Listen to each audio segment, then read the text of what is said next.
we are very much immersed in the AEC world, which is architecture, engineering, construction. But I believe that we have found a way to use 3D printing, augmented reality, and virtual reality to actually make quite a bit of money for ourselves. So what if I go into... By the way, this is an interactive app which you can download from the App Store as well if you want. But I think a really good way to explain what we do... Wow, this looks great on the screen. Sorry, usually when I'm presenting, I have like really dodgy projectors and it's everything's squashed. But anyway, it's looking good. So as I mentioned, architecture, engineering, construction, and sometimes property as well. So in an ideal scenario, say they wanted an augmented reality and they supplied us with a 2D drawing, that would probably be a better scenario for us, because then our guys could draw it up accordingly so that we know it's going to work with the iPad. But most of our clients, they either work in something that I detest, which is SketchUp, free 3D software that they can draw their buildings up in. And I would say about 60 or 70% of our clients work in Autodesk Revit. So what they would do is they'll give us a file, and you'll be amazed at what's in that file. There will be a lecture room with a book of shelves and books on there. And if you think about it, we have to delete all those items to make or to optimize that file to make it into an augmented reality or a virtual reality. So in an ideal world, we get the 2D drawing and then we convert it into a 3D model. But as I say, I'd say 80% of our clients actually send us 3D data.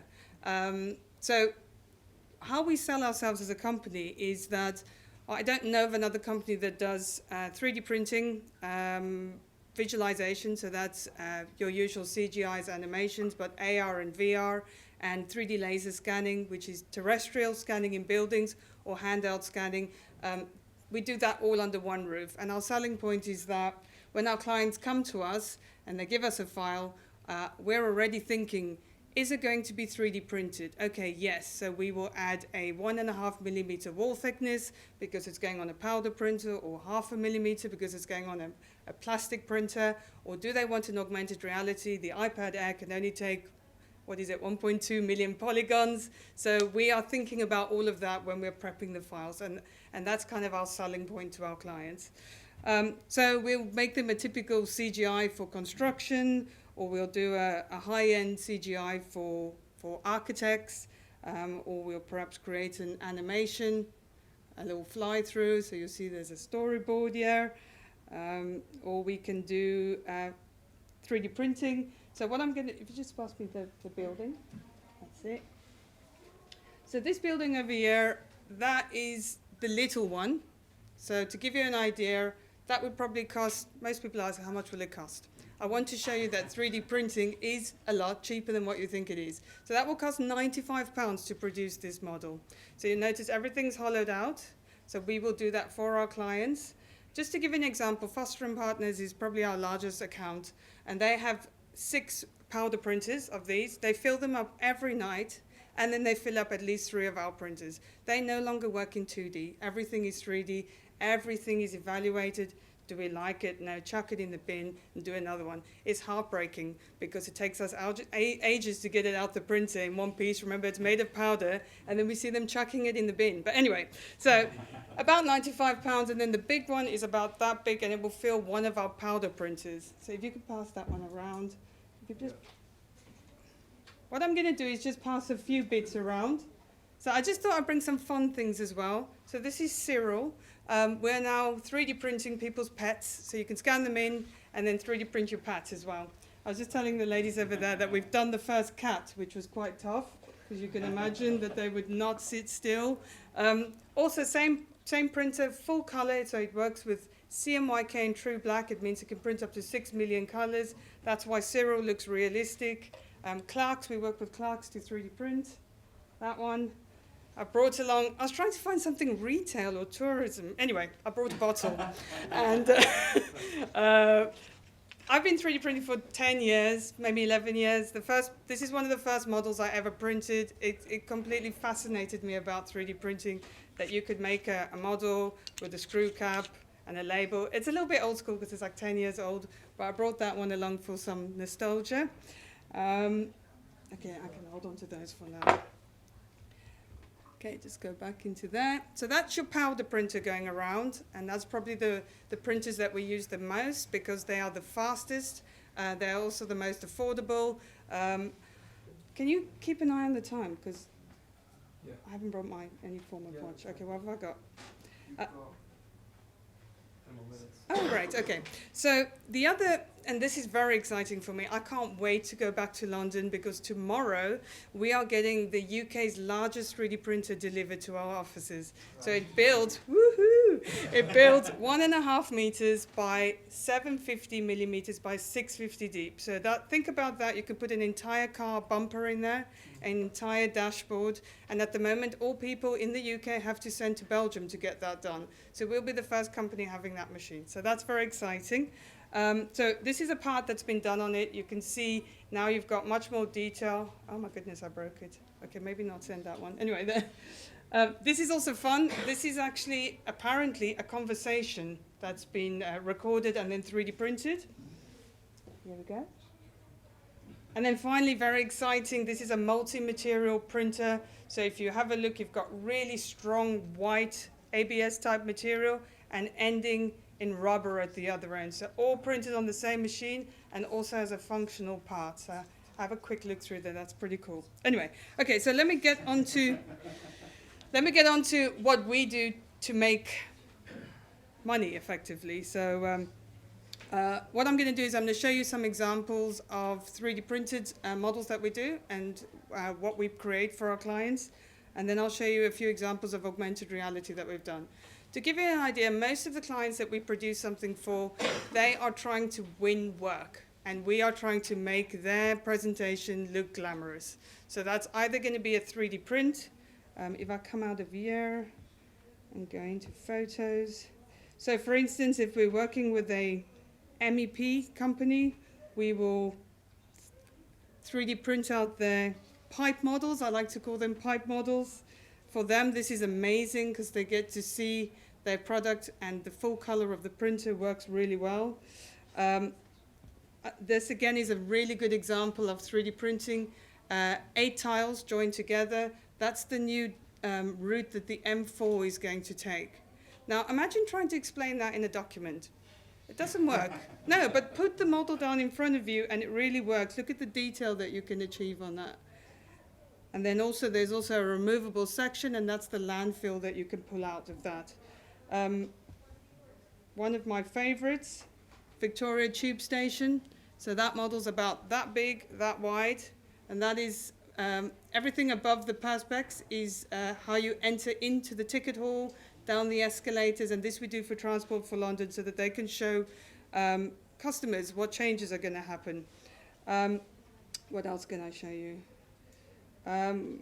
We do shop fit-outs, so that's all printed on the color printer that you've just seen at the moment. Again, these kind of models can be turned around in 2 to 3 days. Actually, this is the main selling point. Most of our clients have to go off to a traditional model maker, make a model, wait 3 to 4 weeks for it to come back. It won't be accurate because it's cut from card and so forth and put together, where we're 3D printing directly from the client's actual files. So now to show you what we're going to do with this super duper machine. If I show you that, that's printed on the SLA. So that's the clear one going around, and the new machine is going to print in white. What is that? That is a penthouse. And that is a penthouse that goes in a model that's that tall. So what we're doing is we're combining 3D printing, and that's what the big machine is there for, because that can print the 1 in 100 tower in one go. And then we have our traditional model making team, and they add all the little bits after, the glazing, the trees, and so forth. Traditional model makers will never be replaced. 3D printing is just an additional tool. And what we're selling is that we do it quicker. What was the tune?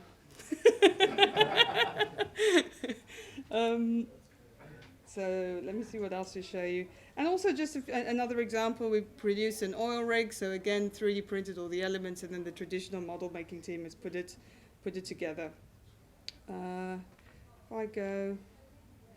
So what I'd like to do now is just show you a few examples of some of the augmented realities that we've done so far. So again, to go back to, this is a client, I'll take that one first, yeah? So this is a client, you might have to come first. Yeah. So. This is a client called Waits, and they wanted to win the V&A adjustment, or the new building that was going to be added onto the V&A in London. And they could have done one of two things.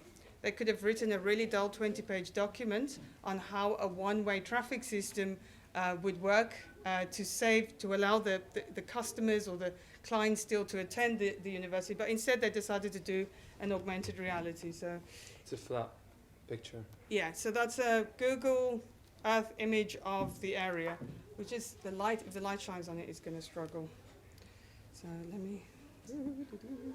So you see, you've got the app. That's it. It needs to go that way. We'll wait for the camera to load, and then everyone gets to smile and wave. Come on. And then we point at that, and if we turn it that way, this way, front, in the light. Yeah. No, Here? bloody.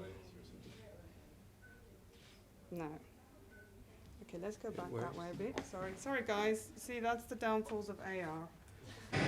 Okay, so there's the V&A. We got sound effects. So for them, it was all about, wow, this is really loud, sorry, but that's meant to be traffic and construction. Oh, don't move.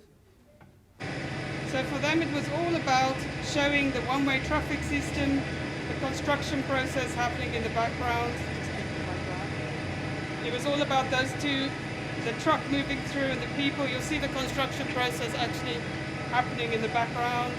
Any minute now, the crane's going to come up. Okay, let's stop while we're ahead.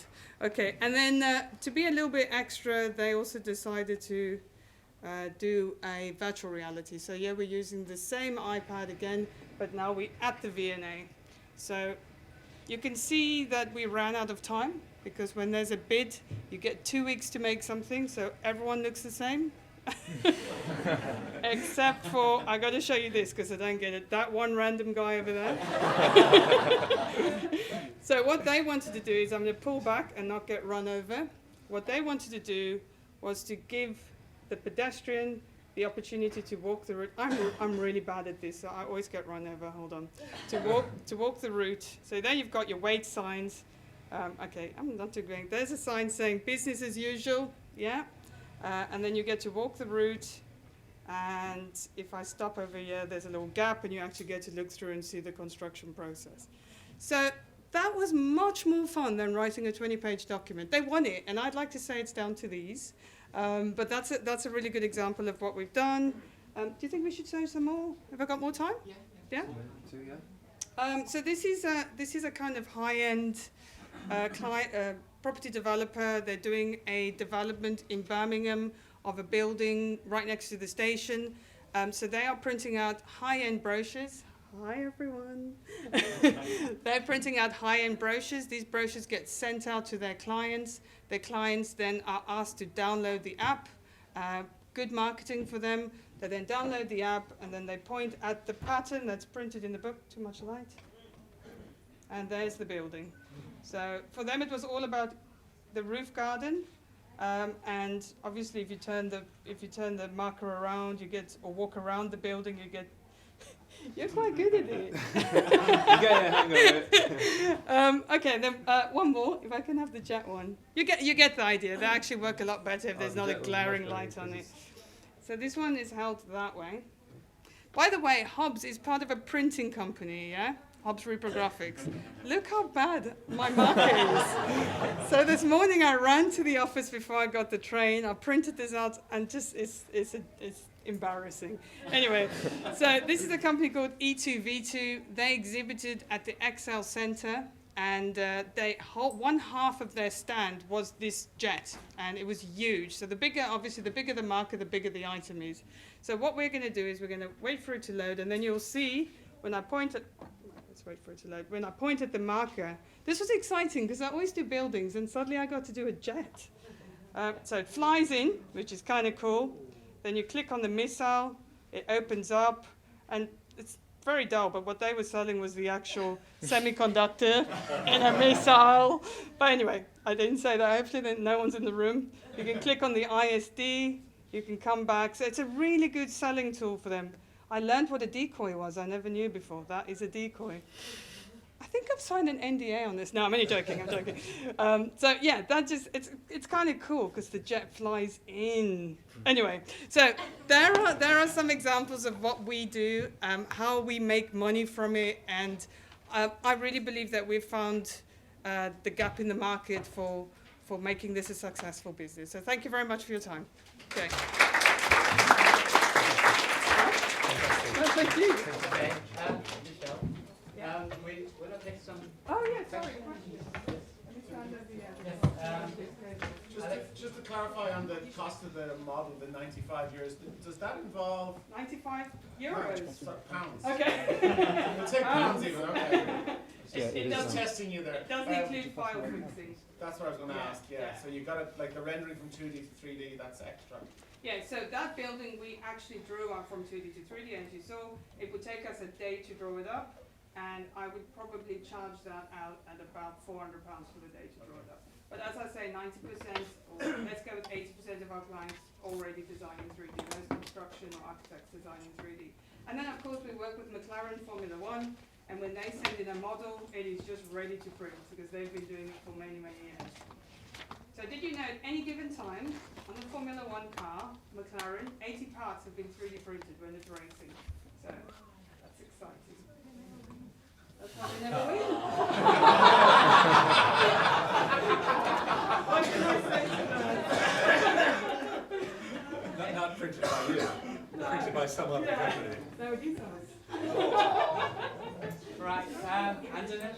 So basically in Bath, they Yes. are hoping to do this huge pod that goes into the river and flips over. So we create an augmented reality for that, and on the launch night, a QR code was sent out to everyone, and they could arrive at the event, and there was a huge target printed on the wall, and then they could point at it and it would show the pod actually moving over. So it's got long arms and a pod. It's like the London Eye, but with one pod going in and out. That sounds, no, I'm not selling that well, am I?